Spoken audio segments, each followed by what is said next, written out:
don't try a seance. Communication and communion with the world's greatest icon. Station as a human, yet he's listening to my song. I've joined this that no nigga with the bass and the bang. Make it do, yo, hit you with the 5 elements like 5 elephants. Let him know I'm relevant, I'm heaven sent, telling him we're from a whole nother galaxy. I'm actually born from the static sea. Ass to be crazy, I'm trying to be amazing. Next big thing kinda has a nice ring. Bada boom, bada bing. You love it when I go off, when you're so lost and it's so awesome. I get it cause I am from. All right, and we are live here on HamiltonRadio.net, channel HR2. God, I hope he turns that reverb off because I can hear myself, and I'm not trying to listen to that shit all show long because it's just repeating back to you. Like, this is awful. John, do you have something open? But anyways, guys, what was that, Ruben? Do you have something open like your phone, or you have something else open, or your speakers up too loud? I could try to turn my speakers down, see if that works. Mm-hmm. Yeah. You also got a big mouth, too. But anyways, guys, I'm your host, John Greco. You notice we're on at a different time. SimonMiller is supposed to be coming on here at some point during the show. Hopefully, he's able to make it. If not, he'll definitely be on here another time. Wish him nothing but the best, of course. But we've got another great guy on here today. He does a podcast called Locked In Sports. Talks about all different kind of sports on his podcast, and I'm very, very excited to have this guy on. I'm pretty sure I can see a speaker at his setup. This guy's getting all fancy for this show. Look at this motherfucker. Anyways, we got Samuel Rodriguez on here. Brother, how you doing? I'm doing well. Thanks for having me on. How you doing? Yeah, it hurts to hear yourself back, right? You just cringe a little bit. But I'm doing well, man. I really can't complain other than the fact that I just heard myself repeat that to myself. It's like your conscience is trying to talk to you and shit. You know what I mean? Yeah, I know what you mean. Yeah, but I just saw his eyes. Well, that was great. But anyways, there's a lot that I do want to talk about with you as well. So, again, very, very excited to have you on. And now we could talk about football, considering this guy's from the UK. I don't know how much you would know about it, but there's a lot going on in the NFL right now just by itself. You got J.J. Watt going to the Cardinals. You got all these quarterbacks looking to find different teams, potentially Russell Wilson, Dak Prescott. I'm having to take my time here because we already discussed it. Carson Wentz going to the Colts as well. That's just off the top of my head. Matthew Stafford going to the Rams.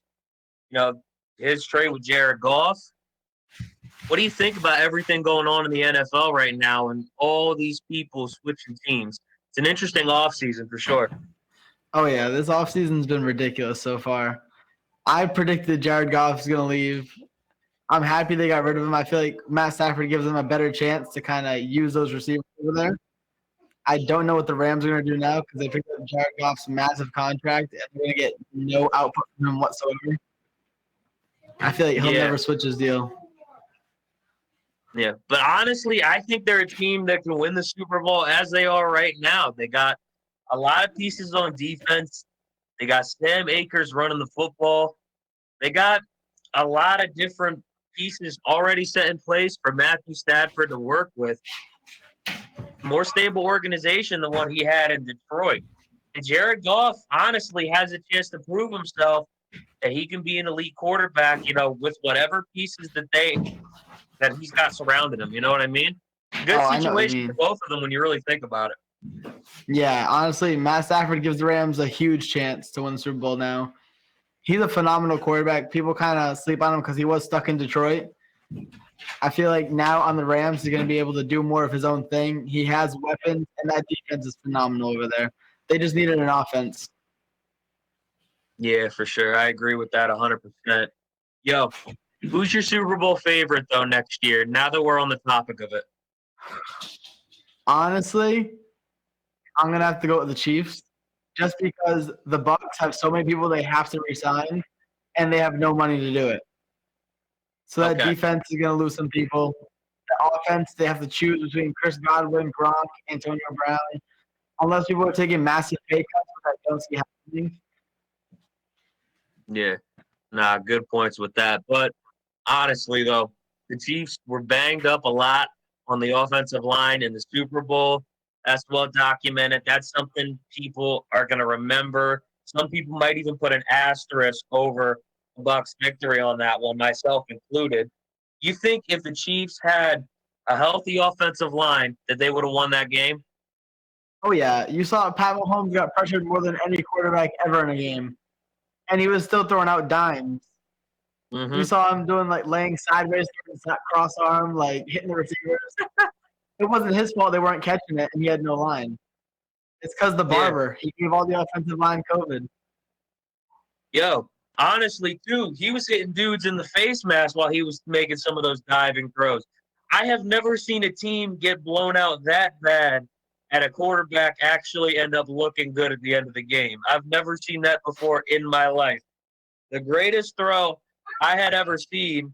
I'm an Eagles fan, so I might be a little bit biased when I say this, but I remember Carson Wentz getting wrapped up by his legs. This was when he wasn't a bum, by the way. Yeah, I see him getting wrapped up on his legs. He's throwing it as he's going down like, across the field 40 yards. And the next thing you know, it's perfectly accurate. The guy ends up catching it. I could have sworn he was going down. That was the greatest throw I had ever seen in my life until I saw that diving throw hit somebody in the face mask. That was also one of the most painful things I've ever seen in my life because you just think to yourself, all that effort for no reason. yeah, Like, literally. He played like a great quarterback still, and people kind of they hated on him after it for no reason. It wasn't his. He can't catch the footballs. He was throwing yeah. it right to them every single time. There was maybe a couple throws that were off, but most throws were at their face, at their hands. It's not his fault they weren't catching them. All right. Let me ask you this. Do you still think Patrick Mahomes has a chance to be the GOAT even after that game? Oh yeah, easily, yeah. Just because he had no offensive line, and he still played great that game. Like he looked great. Like you said, they got blown out, but he looked amazing still. Like it's not his fault the receivers weren't catching the throws that were right to their hands. Yeah, I'm with that 100%. Who's your team, by the way? I'm a Broncos fan, so unless we get Deshaun Broncos Watson, fan? we have no hope right now. Okay, gotcha. I mean, I don't know how you're going to be feeling for a little while. You are in my thoughts and prayers. I hope you feel the same for me because I was very depressed this football season. Like Yeah, I was just waiting for I was waiting for something to go right, and it just wasn't happening. yeah, It was hitting me right. It was hitting me right in the heart, and there's a lot of fat that's got to go through before it yeah. With the reaches that Broncos, part. we were in every single game. We just couldn't win ever. Yeah, nah, yeah. But honestly, though, there's a lot going on in basketball as well. Sixers, they're at the number one seed for the moment.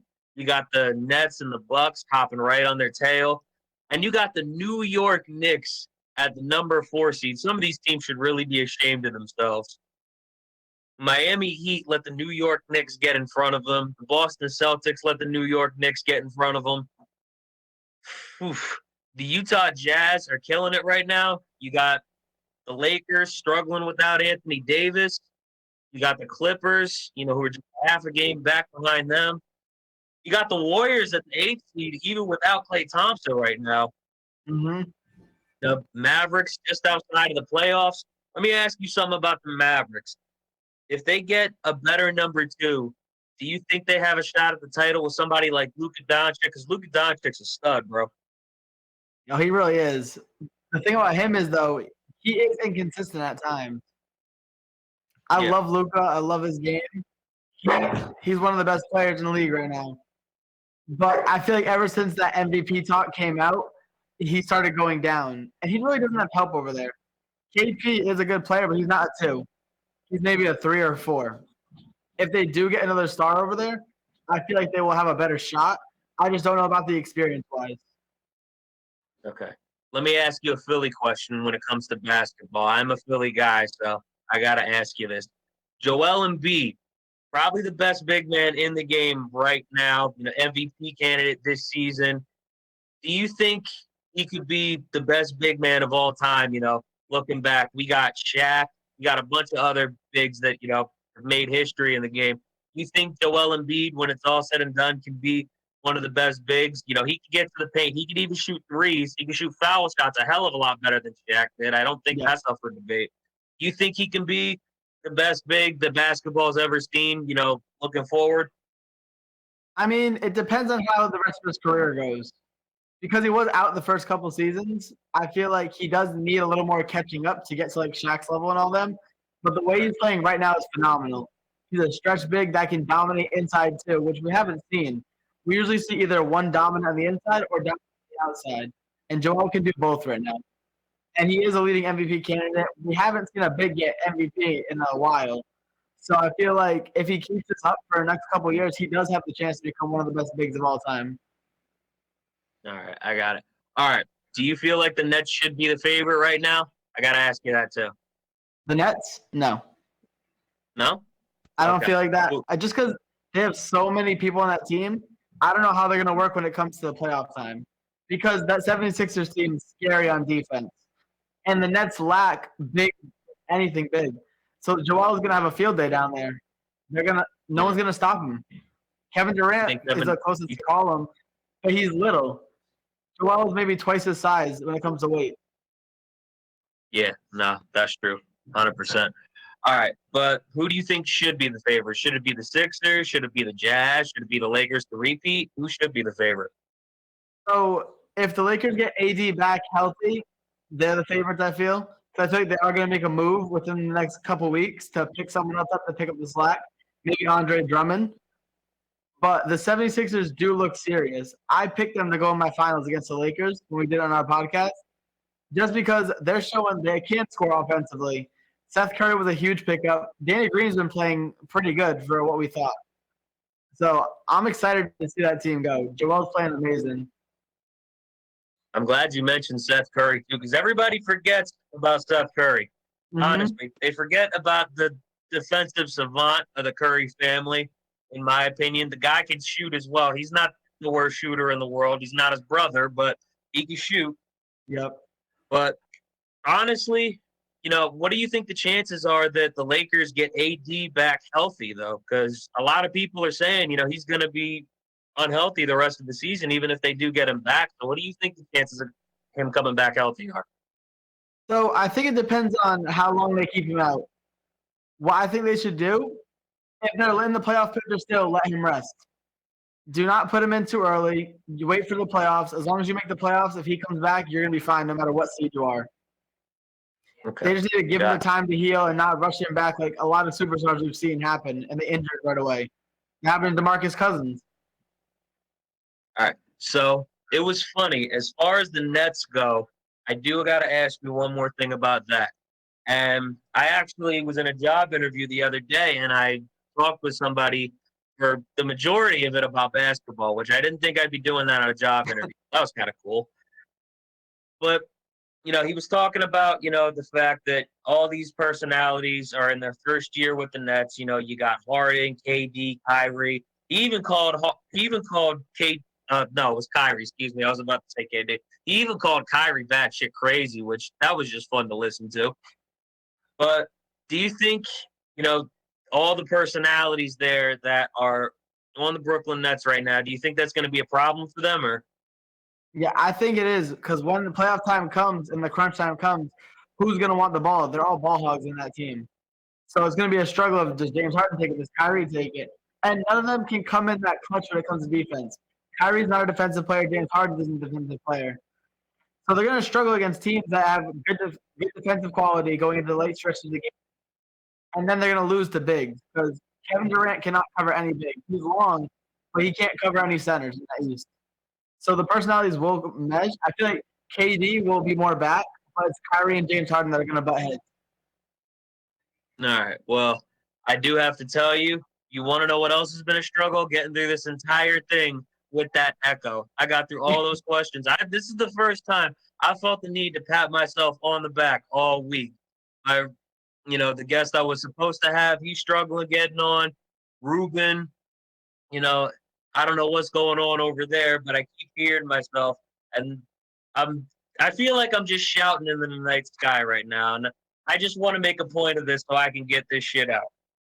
But honestly, you're a wrestling fan as well, which is why, I wanted you to come on the podcast. We could talk about a bunch of different things going on in wrestling. The wrestling landscape in general is just huge right now with all the indie companies going a lot more mainstream than they ever have. You got AEW competing with WWE. I think they're a real competitor. All Oh right, yeah. but before, we get into anything going on in either company, before we get into anything going on in NXT, do you think AEW can be like a serious competitor to WWE down the line? I don't think they are right now, but do you think they can be? Oh yeah. I think they'll be. Just because the way Cody Rhodes is running it over there is phenomenal. He's taking all the superstars from WWE that their story roles were kind of bland over there, and he's putting them to their full potential over here. You see, he's bringing back the matches that WWE bans. He's allowing swears back in there. He's making it more for the adult audience as it was meant to be. WWE is kind of going towards the kid audience right now. But so AEW will be up there soon. You see, like Shaq fought last Wednesday. Like they're getting all the big names over there. Big Show is now a commentator for them. They are going to be a real competitor in the following years. All right, cool. 100%. I agree with you on that. But here's the thing, Tony Khan, he wants to work with WWE. This dude said he was begging WWE to come on straight through. You want this to happen? I do. What do you want, bro? I'd like to see it just so it could be a repeat of what happened before. But I want to see like the battles they have, like Monday Night Wars, that type of thing. The thing is, I don't know if Vince will do it just because there are two different dynamics in each company. I don't know if he'll want John Moxley going over there, and he's like he does what he wants right now. He will not like that over there. It's not gonna fly. I think there will be a lot of issues if they do combine, but I'd love to see it. Yeah. Honestly, you know what I think they should do if they were to do this right now, just because I feel like we get better wrestling out of it? I want to see NXT versus AEW. Have Adam Cole go up against John Moxley. You know, you have Johnny Gargano. I mean, he could put a good match on with anybody. He could put on a match with Cody Rhodes. You know, Kazuchika Okada. There was rumors about him going to AEW at one point. Just countless different people and countless different matchups that are honestly hard to think of off the top of the head because you got so many of them. You got Tommaso Ciampa in NXT. You got Kenny Omega in AEW. Just a whole bunch of different things going on. But also on the main roster, too, you got Drew McIntyre, who's been killing it. Yeah, The I'm happy Roman they're Reigns pushing him. I'm happy they're pushing Drew McIntyre. They should have been pushing him years ago, I feel. You think so? Oh yeah. All right. Well, when do you think they should have pushed him? Do you think they should have pushed him when he came back, when he made his original run? When do you think they really should have pushed Drew McIntyre? So when he came back, I feel like they should have pushed him. I feel like they waited a little long, and that's what WWE flaws. They do wait to push certain people, and that's where they end up wasting their talent over there. Yeah. No, 100%. They waited forever with Bobby Lashley. I thought he was never going to get pushed. And he was one of the few good things about TNA. I don't even keep up with TNA anymore just because there was trash, for years and years and years coming out of there. But Bobby Lashley was one of the few good things they had going. He comes to WWE, and they wait what feels like forever, just to push him. He was in a storyline with Finn Balor back when Finn was still on the main roster that went absolutely nowhere. Just I'm surprised they waited till Miz got his hands on the Money in the Bank. What do you think about Miz cashing it in, though, when he did? I was happy he did it. I was happy. Okay. I'm a Miz fan. I love the Miz. I just love his personality, the way he does it. And he's a great wrestler, right? People don't really look at it like that, but he is a good wrestler when you put him in the ring. Yeah. So I think it was a good time to cash it in. And I like the whole giving Bobby Lashley just a chance to beat him down and take it. Yeah. He deserved it. He did. Cool. Yeah. Honestly, though, you're right about Miz. He's a severely underrated wrestler when he gets in the ring. Not the best one, but severely underrated. You got workhorses in that company like AJ Styles, pretty much all the guys down on NXT. What do you think of Damian Priest coming up now that I think about it? I think it's a good move. I feel like NXT should be pushing some of those guys up more because they're all talented down there. They're all phenomenal. I think NXT honestly may have a better roster than WWE sometimes, just because the Yeah. way they fight down there is ridiculous. So pushing him up was a good move right now. Oh, when it comes to Johnny Gargano, Adam Cole, Tommaso Ciampa, these guys that have been down there for years in NXT. You've got Finn Balor who came back, who was in NXT back when, they were doing all their shows out from Full Sail University. What do you think? Do you think those guys are going to stay in NXT for the long haul, or do you think there's ever going to be a chance where we get to see them move up? We get to see a lot more dream matches happen. Do you think that's ever going to happen? So my opinion on that, honestly, I feel like just because NXT is getting the ratings doesn't mean you keep those guys there. If they look like they're ready to go up, put them up. Do not waste their careers down there. Let them get in the big spotlight. Give them that payday. And those three deserve it. They really do. They've been stuck down there. I don't like how they brought Finn Balor back down there. I feel like they're kind of wasting people's careers in NXT just because those people are getting them more views. It's meant for development training, NXT. That's what it is. So get new guys in there, move Adam Cole and all of them up to WWE roster, and give them a chance to shine in real life. I got to ask you about Finn Balor, though, because when he was on the main roster, and this wasn't entirely his fault because he had the Universal Championship, then he injured his shoulder with that nasty little buckle bomb that I remember from SummerSlam where his arm went back like this. Oh, that thing looked nasty, brother. It was. But, he did, there was a lot that could have happened for Finn Balor, I feel like, looking back, that he didn't really get to make happen. He got his rematch against Brock Lesnar, which was great, but then nothing really happened after that. He held on to the Intercontinental title, but there was nothing really going on there. He feuded with Seth Rollins once he came back. They did something with The Miz as well. And he did something with a lot of guys. And no matter what he seemed to do, it never really stuck. But when he went back down to NXT, I feel like, he found his footing again. He shedded the demon persona and he found a new role that I guess he was meant to play. He got to reinvent himself again. So, I mean, you want him to come back to the main roster, it sounds like, but he's doing great. He's found a role that works for him. So, do you really think he should come back up? Or, when you think about it a little bit more, should he stay there at least for the time being? So my main issue with them putting him down is just I think WWE wastes their talent. Their storyliners really need some help. They kind of push the wrong people and then push other people back. While he is finding his way down there, which I love, he deserves some shine down there. He's doing great. He's a phenomenal fighter. I feel like they should have pushed him a little bit more after that injury because he was doing great before the injury. I feel like after the injury, they kind of just like sat down like, all right, you're going to be pushed back. We're moving someone else in. All right. Well, let me take it back a little bit because he did come back after WrestleMania. When he got injured, it was WrestleMania 33, I think, if I remember correctly. You know what I think would have been good? They should have, put him and Seth Rollins, I think, in like a number one contention feud or have Seth Rollins get the title. You could keep him warming up against The Miz because I'm pretty sure that's what he did. But, have them feud again and have Finn Balor, in his rematch once again take down the Kingslayer. You got Seth Rollins who just picked up a victory over Triple H. If you really want him to have the title again, do that. But he just got this victory. I feel like this would have been good for him looking back. What do you think? I would have loved to see that. Honestly, I feel like Seth Rollins and Finn Balor, they fight phenomenally. Their chemistry in the ring's great. I feel like having that like a number one rivalry would have been phenomenal. Yeah. I feel like Sam, though, gets so sick of this reverb that he puts his mic on mute every single time. I could like see him try to click on and off of it. It's yeah, the my funniest shit family's in the world. They're just screaming around the house right now. I do hear that in the background a little bit, but that's really not too bad. I can't hear them over my loud-ass Italian voice. But I'm so fat I still go to Olive Garden, so let's not get too much into that because that's actually pretty disgraceful. But,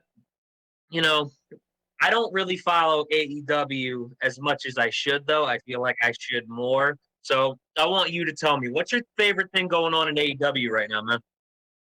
So while I have been like slacking off on it, I still follow them most of the time. I just like everything Cody Rhodes has done over there to build it up.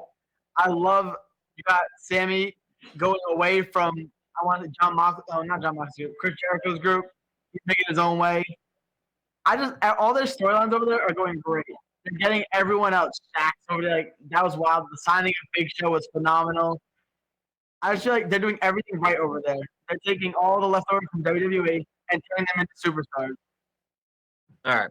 What's been one of your favorite storylines coming out of AEW? This could be recently. This could be back when they started, somewhere in the middle. What's been one of your favorite storylines? Just give me an example. So honestly, I'm gonna go when they first started.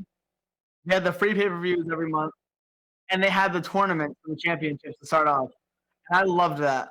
I loved it because everyone had a chance. It was something we haven't seen because WWE has they've done that, but like this is like a fresh startup. So you see everyone fighting for the championship tournaments, each different pay-per-view. And I love how they didn't give it to the main guys. They gave it to the people that deserved it. They didn't give it to like John Moxley off the bat. They didn't give it to Chris Jericho got it, but he deserved it. He's a phenomenal fighter still. And then they're passing it around. They're not keeping it one person too long and dragging the storyline out. They're giving each a life of birth, and when they see it's dying, they pass it on. They don't hold it on like WWE does. Well, here's the thing, though. Here's what I think. Chris Jericho still deserves titles around his waist because of all the times he has been able to reinvent himself. That man has reinvented himself more than anybody else, in my opinion, in the history of wrestling, bar none. I don't even think it's close. This dude went from Le Champion, the stupid idiot, to a psychopath back in 2008, to Lionheart when he was in WCW. I'm just talking from like the tip of the iceberg, too. The guy's been doing it for 30 years, and he's still able to reinvent himself every time you turn around. How long do you think Chris Jericho has left? Because he's in his 50s. You know, his in-ring work has slowed down, obviously, because he's older. You know, you're only going to be able to do it for so long. When it comes to somebody who can reinvent himself the way Chris Jericho has, how much longer do you think he's got, realistically? So honestly, the way he is slowing down, yes. I feel like he has maybe a good 3 to 4 years left. Good 3 to 4. But I can see him going longer as like a manager, being on a manager role, kind of backing up, doing once in a while things like John Cena does now, like coming back after 7 months, fighting once, and going away for 7 months. But you were right. He reinvents himself so many different times, and each character has been phenomenal. They've all been great. You say 3 or 4 years, but you've also got Sting who's been making appearances on AEW. Do you think when Jericho gets to the point where Sting is at, you think he'll be able to make once-in-a-while appearances the way Sting has been doing? I don't know how consistent really Sting has been on AEW, so he could be appearing every week for all I know. But I know he's been there. I know he's been making appearances. I know, you know, they put him in storylines, have been having him work in that brand. Do you think Chris Jericho could be doing something like that? You know, because I think Sting is past 60 now. Do you think Chris Jericho could still be doing stuff like that past 60? I think so, yeah, if he keeps himself in shape. And if he does like what Sting does, like come once in a while, not fighting every single week, like wasting your body away. Yeah. He'll be able to do like that, come back once, like Undertaker does, once a year kind of thing. But I feel like he will be able to do like the kind of Sting role over there. Okay. So we've talked about pro wrestling. We've talked about sports. We've talked about how much some of these older guys have left right now. So I do want to transition back to football a little bit because people have been trying to find the cliff on Tom Brady for about 10 years now, myself included. But how many years do you think Tom Brady has left? Do you think next season when he's going to be at age 44, when the Bucs have to get rid of a bunch of different people because they just don't have the cap space to keep them all, how many years do you think Tom Brady has left considering that? I say it depends on the system, honestly. If he stays in Tampa and they do keep at least Chris Godwin and Mike Evans, I feel like he'll have 2 to 3 more years. I think he'll know when to hang it up. He's not going to go past, like, I love Peyton Manning, but that last year he played, it was horrific. I don't think he's going to go to that kind of pace. He's going to wait till he's done. Like, he'll know. I think after this season we'll have a better taste of what he's going to look like. But I think 2 or 3 more years based on You hurt my heart bringing up Peyton Manning, though, because I remember when they were like carrying him off the field after games. Mhm. Every pass was getting to be an interception. The dude looked like a shell of himself.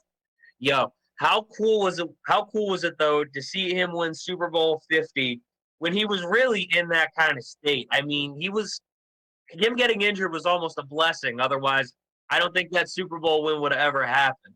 How cool was it though to see him win at Super Bowl 50 at 39 years old when he was, in the condition that I was just mentioning? That was my favorite Super Bowl of all time. As you know, I'm a Okay. Broncos fan.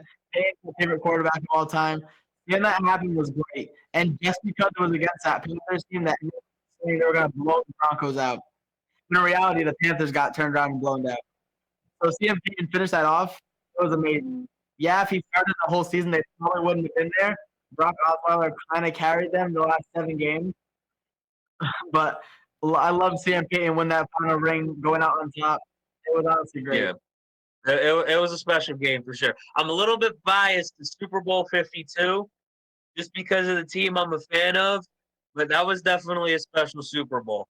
I got to admit that real quick. Listen, Super Bowl 52, I cried and got a cheesesteak in Philly. I wouldn't be surprised if I saw somebody tip a car and didn't even realize it because it was nighttime. But all my drunk ass did was get a cheesesteak. That's all I really needed. Bro, I'm so fat I could be an airbag when I drive. So that should answer anything you were thinking right now. But honestly, we talked about a bunch of different things. I want you to talk about your podcast a little bit as well, how you got your start in journalism, what attracted you to that and sports as a whole. Tell me just a little bit about yourself to start, and then tell me about all these things going forward. So honestly, I didn't think I was going to go into sports. I decided this my freshman year of college.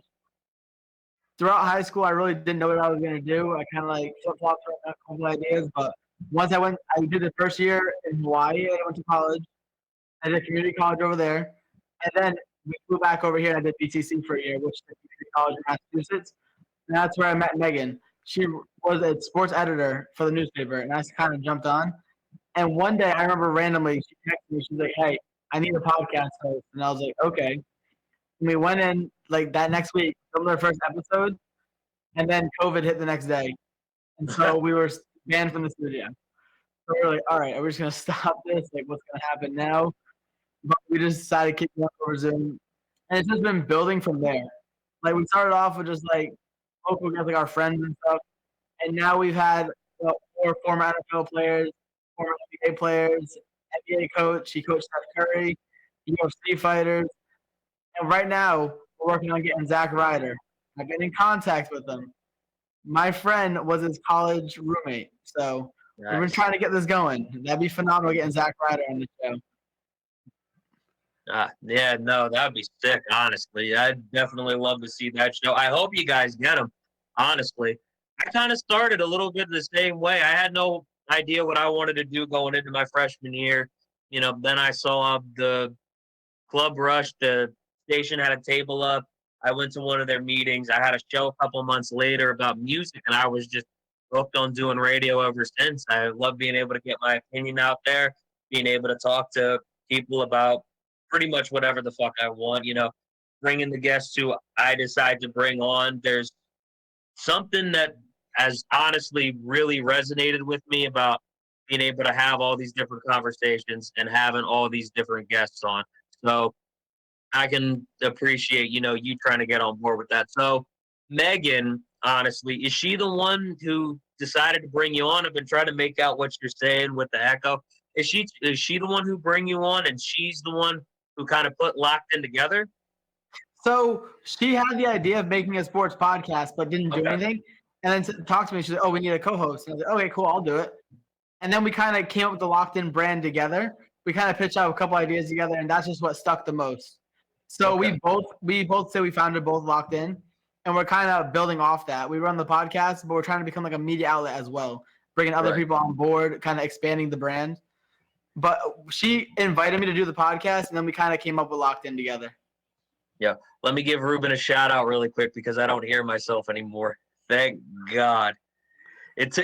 We finally got there. I've been waiting for it all show. And honestly, it's at the point now where like I'm almost missing. I'm like, what the hell is going on? I was hearing that all show long. And I was trying to, drop it here and there. But oh man, that feels good. But all right, so tell me a little bit about some of the guests you have been able to get on. You've had former NFL players, former NBA players. You, I think, mentioned coaches as well. You're trying to get Zach Ryder. Who's been your favorite guest so far, man? So honestly, our last episode, we had a former Texans O lineman, Rashad Butler. That's probably the best one.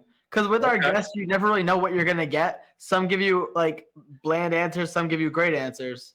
And he Okay. was just honestly like happy to be there. You could tell he was enjoying the debates, he was giving his takes, and it wasn't those like, all right, I'm just gonna answer this real quick. He was giving insight from an NFL player standpoint, which was phenomenal. Then going into Okay. the interview, he had like a great story. We learned how he battled having colon issues. He went up, he got cut from multiple teams from having issues.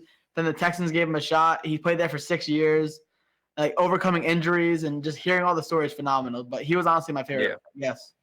That honestly sounds beautiful. But do you think everything going on in the Texans organization, when you look back on the interview, you think everything going on there kind of added, to how good the interview was? Because I did watch a clip. I saw the clip where he was talking about JJ. Do Yeah. you think that helped add to it a little bit? Oh yeah, because we can ask questions about that organization, which he was a part of, which they know Okay. inside about already. So everything going on there, we get an NFL player that played for that team standpoint. Like hearing stories about JJ Watt's rookie year, like saying he's nothing like how he is now, it's phenomenal to hear. And then hear about Yeah. Deshaun Watson, his takes, like where you think he might go, what he thinks the owners are going to do over there in GMs. Like he has that standpoint. So it's just great hearing Okay. from like an inside player's voice.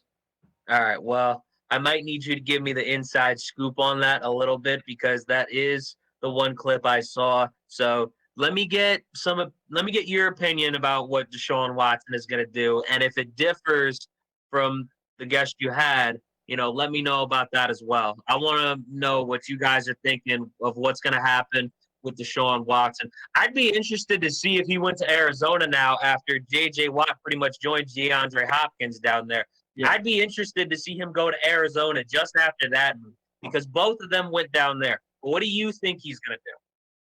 So we all kind of agreed on it. We feel like he's gone. He's not going to stay there. And if they do keep him there, he's going to sit out. He has enough money right now where he signed that contract. He got more than 75% of that contract guaranteed right in front. Yep. So it's not like the fines are going to come, yes, but it's not like he doesn't have the money to pay them off. Yeah. I feel like he's not going to play. He's not going to risk injury. He's not going to risk his body for an organization he does not want to be at. Ultimately, he's going to get traded before the trade deadline. I don't know. But that's going to be interesting to see because we're going off picks. If they trade before the trade deadline, they have all these picks. But if they do it after, that whole draft standpoint's gone. They have to look into the future for that, and they're looking for players now. So we got to see what's going to happen. But we all agreed he's going to sit out, we feel, if he doesn't get traded because he has more leverage than anyone else in that team right now with the no trade clause. Yeah, I think he'd be better sitting off, honestly, because that's been a shit show that's imploded, and I feel like it's been a shit show longer than anybody's even thought of. So what did your guest kind of think about the Texans organization just from being on it? Did he really give you any opinions on that, or? So he told us he does like the organization because they gave him a chance after everything he battled. He got cut from the Panthers for having colitis. They didn't know what was wrong with him. He lost like 50 pounds, he said. And the Texans like, oh, we know what's going on with you. My wife has this. We're going to get you on the team. We're going to hook you up. And they helped him get better over there. But he did say he doesn't know what's going on in the situation. He doesn't like it. He said they're all going down over there. He didn't know what when they traded DeAndre Hopkins, he said he was in shock. He was like, what's going on? Like, that's the end of it. Something's going to happen. Something's going down. And he kind of predicted they've been in rebuild mode for a couple years now without saying it. But now they're like, all right, it's officially like, we're going to go rebuild. Yeah. No, do you think DeAndre Hopkins is where this all kind of started? Because from what I'm hearing, that's what it kind of sounds like. Yeah. I feel like once they got rid of him, Deshaun Watson's number one target, like his best friend on the team, without consulting Deshaun Watson, that's where all the trust was gone. That was it. And then just releasing J.J. Watt just adds on top of it. I feel like, that DeAndre Hopkins, at least if they wanted to talk to Deshaun Watson, it would have been different. But they completely ignored him and just randomly traded him. And Deshaun said he posted on Twitter, he found out from Twitter that DeAndre Hopkins was gone. As Yeah. a star player, you don't want to hear that. You're that team's cornerstone. You think they're going to build around you, not kind of trade him for a broken down David Johnson. Yeah, nah, for sure. That was a terrible trade. They should have at least consulted him, in my opinion. So I'm with that. Especially if you're paying the guy $160 million, you want to apparently involve him in decisions going forward, and then still decide not to tell him. I don't know how you get that bad at communicating. Honestly, you just did the opposite of what you say you're going to do. And this is what we know that's on the surface too. There could be something else completely different that's going on in that organization that excuse me, that Deshaun Watson doesn't want to be a part of. I see him potentially going to the Miami Dolphins. That's just my opinion, though. You might have said it already, and I might have just missed it. But where do you think he's going to go? So honestly, it's a biased standpoint for me. I feel like Denver has a strong chance to get him, just because him and that Kareem Jackson situation, they're best friends. And Kareem Jackson leaked out to the media that Deshaun's been talking about going there, and that's on his preference list of where he'd like to be traded. I think it was there, Miami, the Jets. But I feel like Miami does have a strong case. It just matters if they're going to package Tua or not. Because if they don't package Tua, I think the Texans won't do it. This is what I think Deshaun Watson should do, though. This is just my opinion. Because the team that has the most cap space is probably the team that's going to take Trevor Lawrence, and that's the Jacksonville Jaguars. What I think the Jaguars should do instead, I think they should try to get Deshaun Watson, who's a proven commodity in the NFL, got 33 touchdown passes, 7 interceptions on a team that had a 4-12 record. And that's just looking at the numbers. Deshaun Watson had his team in plenty of games that this team really should not have been in. And he is the backbone of this organization. And considering they blew it, I think he should go to the Jacksonville Jaguars. They've got Urban Meyer as the head coach. They should especially bring him on after trying to bring Chris Doyle on. I'm not even going to go any more into that. But also, I think Trevor Lawrence, in my opinion, is just a little overrated. Just a touch. He is. But no, honestly, Joe Burrow deserved all the hype that he got when he came in at number one. There is nobody else that should have been in number one. Joe Burrow had probably the greatest season in college history. He deserved all the hype that he got. Trevor Lawrence has rushed for a lot of touchdowns. But what else has he really done in college? He had a lot of great pieces around him. Clemson was just a great football team overall. And you still got beat by Justin Fields in the national championship playoffs. And I think a lot of people are overlooking Justin Fields now because he lost in the national championship. And honestly, I think Justin Fields is a better quarterback than Mac Jones. I'm sorry. I do. But let me ask, because I got into college football a little bit. What do you think about this quarterback class? You agree that Trevor Lawrence is overrated, but what do you think about the quarterback class as a whole? So I do think he is overrated. No matter what, he's going to be number one pick just because of the hype they built around him for the past couple of years. Justin Fields proved that he was a better quarterback when they played Clemson to go to the national championship. They absolutely destroyed them.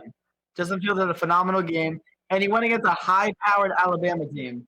It's not like he lost to some bums. He played against Alabama. Like, they're amazing every single year. The best defense every year. Mac Jones is overrated. Justin Fields is better. But the receivers he has makes Justin Fields look like a high school kid. So I feel like Trevor Lawrence is overrated over there. Justin Fields deserves to be up more, but I feel like just because the hype has been brought around him, it's not going to happen. All right. Let me ask you this. What do you think the Jags record, since we brought them into this a little bit, what do you think their record is going to be this year after a 1-15 season, after picking up Urban Meyer, after, they get Trevor Lawrence, which is probably going to happen? I think they should use the number one pick on Devonta Smith, try to pay Antonio Brown a little bit more than minimum wage. That way they've got a few pieces on offense. It would have been nice for them to get J.J. Watt, but that's not going to happen anymore. What do you think the Jags record is going to be after the 2021 season? Sorry, I didn't mean to mute. I thought it was unmuted. All right, but I feel like they'll have a decent season. They're still in the conference with the Titans and the Colts. they won't be under the Texans because Deshaun Watson's not going to Yeah. play.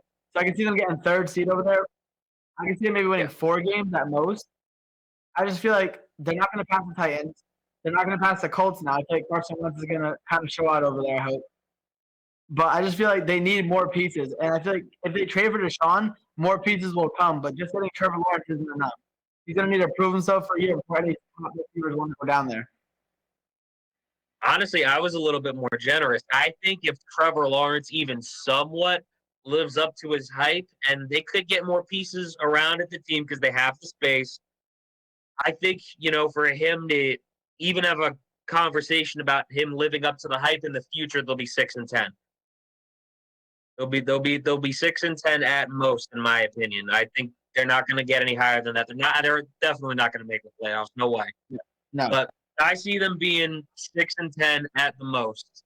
And I think if you're going to talk about Trevor Lawrence living up to the hype even in the future, I think he's going to need to be at least 5-11, 6-10 team. Do you agree with me on that, or? Yeah, I agree with you on that. And the thing with Joe Burrow had a different thing because he was hurt. But when he was playing, he was doing good. Yeah. On a Bengals team that has no one. So Bro. Trevor Lawrence does need to do something. He needs to win at least 5 or 6 games to look right and show he can lead a team that has no one after coming from a high-powered Clemson offense for the past 4 years. Who's going to be a better quarterback in their second year, Joe Burrow or Justin Herbert? I got to go with Justin Herbert just because he has the weapons. Joe That's Burrow, true. even though I think he's a better quarterback, has no one over there. I think A.J. Green's going to be gone. But Justin Herbert has Keenan Allen, one of the best wide receivers in the game. And he played phenomenal last year coming in as an underdog. So I feel like now it's going to be even better. All right. Do you think Joe Burrow's the better quarterback, though? Yeah, I think he's a better quarterback. Okay. He kind of got trashed into the Bengals system. Justin Herbert got lucky getting picked by the Cardinals. Not Cardinals, Chargers, my bad. He really did, even though Anthony Lynn is a god-awful coach. Yeah. Yeah, I don't know how a rookie led that team to a 7-9 record. That kid is going to be something special. And imagine if they would have had him starting the first 3 games instead of Tyrod Taylor. That's true. Yo, what do you think of Tyrod Taylor, though? Solid backup or no? Is he just garbage? He's a backup. I Backup? can see him being a backup on a team. He's not a starter. But I feel like if you put him in a decent offense that has a good line, he'll be good. He's a running quarterback right now, we see. Let him run the ball a little more, but he's a backup at most. Yeah, no, I agree with that. I was honestly going between backup or just straight garbage, because the man's already been sullied enough by the Browns. Now you see him get benched for Justin Herbert. Like, you went from getting benched by Baker Mayfield to Justin Herbert. Like, that's a terrible combination of people to get benched for. And I think for both of them, it was around 3 to 4 games. That's all it took. Yo, you think the Browns have a chance to win the division next year? I think so, but only if they trade Odell. Okay. Because the way they played, they were doing all right when he was there, but once he got hurt, that's when they made that push. He's a phenomenal wide receiver, but he doesn't fit that system.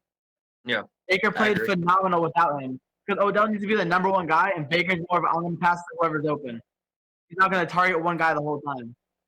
Yeah. This is one team where I think Odell should go back to. And he probably won't do it, but I think he should consider going back to the New York Giants. Honestly, because, you got Joe Judge in there, who's just made the culture a lot healthier in New York. New York has just been miserable for a while. I almost feel bad. You're a fellow masshole, right? Yep. All right, cool. I didn't know for sure, but I thought you were. But I'm surprised you're not a Patriots fan, honestly, considering the way they are over there. Patriots fan over here. Hold on? Did you fall off the bandwagon after Bill Belichick had a losing season? No, I was just never a Patriots fan, like, ever. And I've gotten so much credit for being a Broncos fan. Oh shit, man! But we are running out of time, though. I do want to ask you just really quick. What are some of the things that you still want to do with Locked In that you haven't been able to do yet? I know you want to get Zach Ryder on the show. What are some things that you've been thinking of otherwise for Locked In? But right now we're trying to expand more, get some other writers, other podcasts to like sponsor. We're just trying to expand the brand right now. That's the main thing we're going to focus on. But it is going to take some time. But that's what we're working on. It's only been a year in right now. We're doing pretty well. We gained like 800 followers on Facebook. We're just trying to double that and then keep going up. All right. I can appreciate that 100%. And I do just want to say the show didn't really go as planned, but I do want to thank you for coming on, having a conversation with me just about sports in general, from football to basketball to professional wrestling. We got to talk about a lot of different things. And normally I try to have a group of people on. We talk a bunch of shit for an hour and we have fun during the show. Me and you got to have an in-depth conversation about sports, and I really, really appreciate that. So I just want to say thank you for coming on, bro. It was a lot of fun having you on. Of course, it was a great time. Thanks for having me on. I love talking sports. So. Yeah, man. But I definitely want to have you back on the show at some point if you'd be down for it. I just got to find a day that would work. But other than that, everybody, thank you for tuning in at a different time than we're on usually. This is John Brecco here on the Roundtable on HamiltonRadio.net, channel HR2, with locked in Samuel Rodriguez. Super fun show having him on. We'll be back at our normal time, 9 p.m., same channel. So make sure you don't miss it. I'm John Brecco once again. Peace out, everybody.